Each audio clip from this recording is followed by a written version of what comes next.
সৰ্বপ্ৰথমে জনিয়াৰ চালেকুৰা সমাজ উন্নয়ন ক্লাবৰ কৰ্মকৰ্তাসকলক ধন্যবাদ জ্ঞাপন কৰিছোঁ যে তেখেতসকলে মাদক দ্ৰব্য বৰ্জনত স্বেচ্ছাসেৱী সংগঠনৰ ভূমিকা শীৰ্ষক এটি আলোচনা চক্ৰ ইয়াত অনুষ্ঠিত কৰিছিলে আৰু আলোচক হিচাপে আমাক আমন্ত্ৰণ জনাইছিলে। তেখেতসকলক ধন্যবাদ জ্ঞাপন কৰিছোঁ। এতিয়া কথা হৈছে যে আমি যদি সেই বিষয়টোলৈ আলোচনা কৰিবলৈ যাওঁ তেতিয়াহ'লে দেখা যায় যে আমি আচলতে সমাজ কল্যাণ ক্লাবে মাদক দ্ৰব্য বৰ্জনত তেওঁলোকৰ ভূমিকা শীৰ্ষক যি আলোচনা চক্ৰ অনুষ্ঠিত কৰা গৈছে বা যি আলোচনা আমি কৰিবলৈ গৈছোঁ, কিন্তু আমি মূলতে যে এই যে মাদক দ্ৰব্য যে সমাজত বিয়পি পৰিছে, কি কাৰণত বিয়পি পৰিলে তাৰ কিন্তু পোষ্টমৰ্টম আচলতে আমাৰ কৰাৰ দৰকাৰ আছে। আমি সেই ক্ষেত্ৰত প্ৰতিগৰাকী অভিভাৱক অভিভাৱিকাই সচেতন হ'ব লাগিব যে মোৰ শিশুটো, মোৰ ল'ৰাটো, মোৰ ছোৱালীজনী কোন দিশে বাট বুলিছে, কোন বাটত তেওঁলোকে বাট বুলিছে। এই ক্ষেত্ৰত কিন্তু সমাজ আৰু অভিভাৱকসকলে কিন্তু সচেতন হ'ব লাগিব। যদি আমি সচেতন নহয়, যদি মোৰ ল'ৰাই মোৰ ছোৱালীয়ে কোন বাটত বাট বুলিছে এই ক্ষেত্ৰত যদি মই সচেতন নহওঁ, তেতিয়াহ'লে স্বেচ্ছাসেৱী সংগঠনেই কওক, চৰকাৰেই কওক, যিমান পদক্ষেপ গ্ৰহণ কৰিলেও কোনো ধৰণৰ কামত নাহিব। সৰ্বপ্ৰথমে নিজৰ ঘৰখন আপোনালোকে সুস্থ কৰক, নিজৰ ঘৰখনক এটা পৰিৱেশ সৃষ্টি কৰক, ইতিবাচক পৰিৱেশ সৃষ্টি কৰক। সেই ইতিবাচক পৰিৱেশৰ পৰা যাতে ইতিবাচক চিন্তা চৰ্চাৰে তেওঁ যাতে ইতিবাচক দৃষ্টিভংগীৰে তেওঁ যাতে ভাল মানুহ গঢ় লৈ উঠিব পাৰে, সেই দায়িত্বখিনি কিন্তু অভিভাৱকসকলে বা ঘৰখনৰ পৰাই কিন্তু আমি সেই পৰিৱেশ তৈয়াৰ কৰিব লাগিব। এতিয়া বিভিন্ন সময়ত দেখা যায় যে বিভিন্ন অনুষ্ঠান প্ৰতিষ্ঠান বা বহুত ধৰণৰ সংগঠনে কিন্তু পদক্ষেপ লোৱা দেখা যায় যে যিজনে ড্ৰাগছ সেৱন কৰিছে বা মাদক দ্ৰব্য সেৱন কৰিছে তেওঁক আমি সমূহীয়া কবৰস্থানত জানাজা কবৰস্থান কৰোঁ, সমূহীয়া জানাজাত আমি অংশগ্ৰহণ কৰোঁ। এইবোৰ কথাত কিন্তু সম্পূৰ্ণ বুলি আমি নাভাবোঁ। মাদক দ্ৰব্য বৰ্জনৰ ক্ষেত্ৰত বা মাদক দ্ৰব্য সমাজৰ পৰা নোহোৱা কৰাৰ কাৰণে এইখিনি কিন্তু যথেষ্ট বুলি আমি নাভাবোঁ।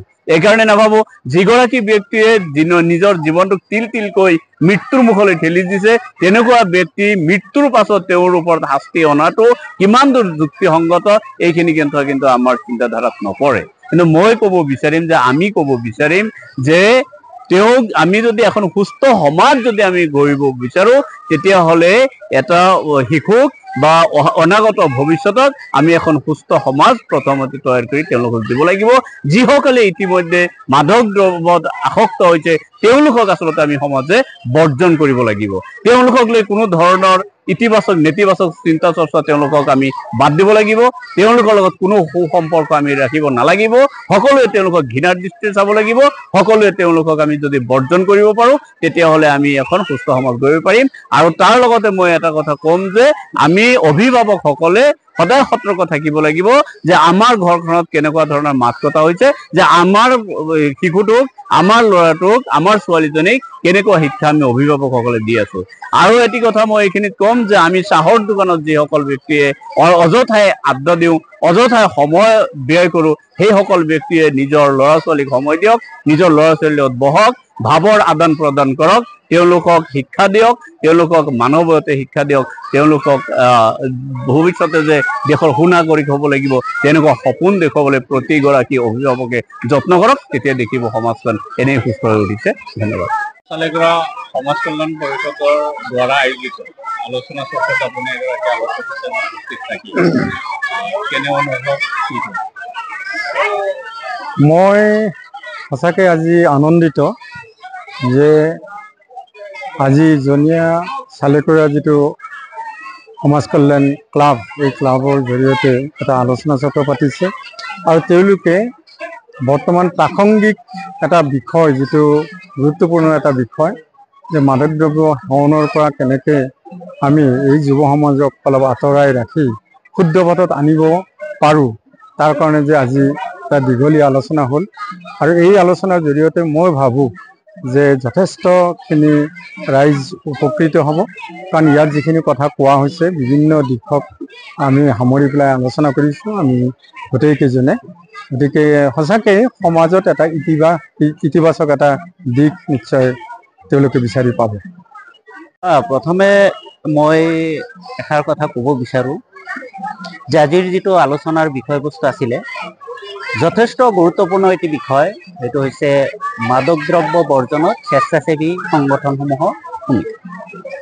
আৰু চৰকাৰেও এই ক্ষেত্ৰত যথেষ্ট চিন্তিত, কাৰণ সমাজত যেনেকৈ মাদক দ্ৰব্য সেৱনৰ পৰিমাণ যেনেকৈ বাঢ়ি গৈছে, চৰকাৰে বিভিন্ন সময়ত বিভিন্ন কাৰ্যসূচীৰ জৰিয়তে এইবিলাক নিৰ্মূল কৰাৰ ক্ষেত্ৰত যথেষ্টখিনি কাৰ্যসূচী লৈছে আৰু বহুতখিনি সফলো হৈছে। কিন্তু অকল সেইখিনি চৰকাৰৰ পদক্ষেপতেই যে সম্পূৰ্ণ হ'ব সেইটো নহয়। আমাৰ ইয়াৰ কাৰণে আমাৰ উঠি অহা যুৱচামৰো যথেষ্ট ভূমিকা আছে, তেওঁলোকৰ যথেষ্ট কৰণীয় আছে। আৰু আমি ইতিমধ্যে দেখা পাইছোঁ, আমাৰ যিটো স্বেচ্ছাসেৱী সংগঠন এইটো জনিয়াৰ চালেকুৰা সমাজ কল্যাণ ক্লাব, এই ক্লাবৰ কৰ্মকৰ্তাসকলো যথেষ্ট সক্ৰিয়। আৰু মই ইতিমধ্যে দেখা পাইছোঁ তেওঁলোকে বিভিন্ন সময়ত বিভিন্ন কাৰ্যসূচী তেওঁলোকে লৈছে। আজিও তেনেকুৱা তাৰে এটা ভাল উদাহৰণ। আৰু আজিৰ যিখিনি আলোচনা হ'ল, যথেষ্ট আমাৰ মাজত উপস্থিত আছিলে মইনুল হক চৌধুৰী ডাঙৰীয়া, নৱজ্যোতি কলেজৰ অধ্যক্ষ মাননীয় শাহজাহান আলী ডাঙৰীয়া, প্ৰেছ ক্লাবৰ সম্পাদক আবুল হুছেইন ডাঙৰীয়া আমাৰ মাজত উপস্থিত আছিলে, জুলহাছ আলী খান ডাঙৰীয়া। এখেতসকল যথেষ্ট অভিজ্ঞ, খুব ধুনীয়াকৈ একেবাৰে মনোবৈজ্ঞানিক দৃষ্টিভংগীৰে যিমানখিনি বিশ্লেষণ কৰিব লাগে খুব ধুনীয়াকৈ ৰাইজক সেইখিনি বুজাবলৈ মই সঞ্চালক হিচাপে এইখিনি কথা মই অনুভৱ কৰিব পাৰিছোঁ। আৰু দৰ্শকসকলে যেনেকৈ শুনিছে, ৰাইজখিনিয়ে যেনেকৈ শুনিছে আৰু কথাবিলাকৰ লগত যেনেকৈ সঁহাৰি দিছে, মই ভাবিছোঁ এই আলোচনাটো যথেষ্ট এটা সাফল্যমণ্ডিত আলোচনা হৈছে। আৰু তেখেতসকলৰ কথা নিশ্চয় প্ৰতিজনে মনত ৰাখিবলৈ চেষ্টা কৰিম।